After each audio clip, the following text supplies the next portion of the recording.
Heydər Əliyevi əslində çoxsu yaxşı tanımırlar. Yəni xalqımızdan gizlədirlər. Vəzifədə olanların da çoxları, yəni yeni uşaqlardılar, onlar da bilmirlər onu yaxşıca. Heydər Əliyevlə Süleyman Dəmirəl dost doğmaca xaloğludular. Dost doğmaca. Yəni mən bu başda nəyə görə belə deyirəm?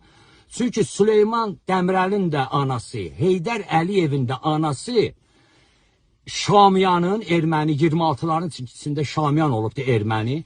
Onun dost doğmaca bacısıdır. Hər ikisi. Ona görə Süleyman Dəmirəllə Heydər Əliyev dost doğmaca xaloğludular. Dost doğmaca. Ona görə də rəhmətli Elçi bəyə köməklik etmədi. Etmədi qətiyyən.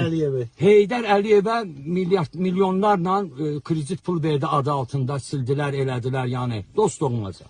Və bir də burada xalqdan nəyə gizlədirlər?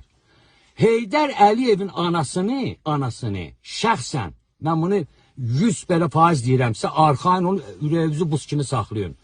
Naxçıvanlılar, Kəngərlilər. Əslində Naxçıvanlılar Kəngərli qəbiləsidir. Qədimdə də onlara Tingiyası deyirdilər, bu beləsinə. Çünki mən tarixi də oxuduğuma görə bunu dəqiqliklə deyirəm. Onu tualetdə yandırdılar. Tualetdə nəyə görə? Səbəb çıxır. Bunun fahişəliyinə görə. Belə qızğın arvadıymış ki o Şamiyanın bacısı. Ölümü qoy dirivağla burada deyiblər. Həqiqətən. Çünki bunlar təmiz nəsil deyil. Təmiz nəsil deyil. Erməni ilə Yezidi Kürdün qaçışığından gəliblər bunlar.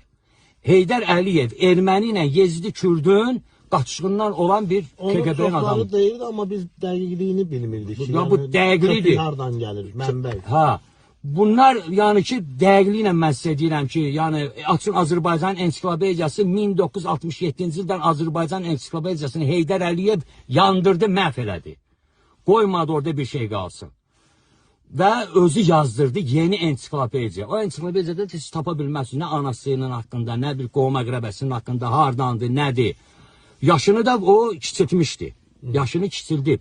Əslində o 1919-cu ildə anadan olub. Amma orada verilir 21-22-ci il. Əskərlikdə də olmayıb, heç yerdə.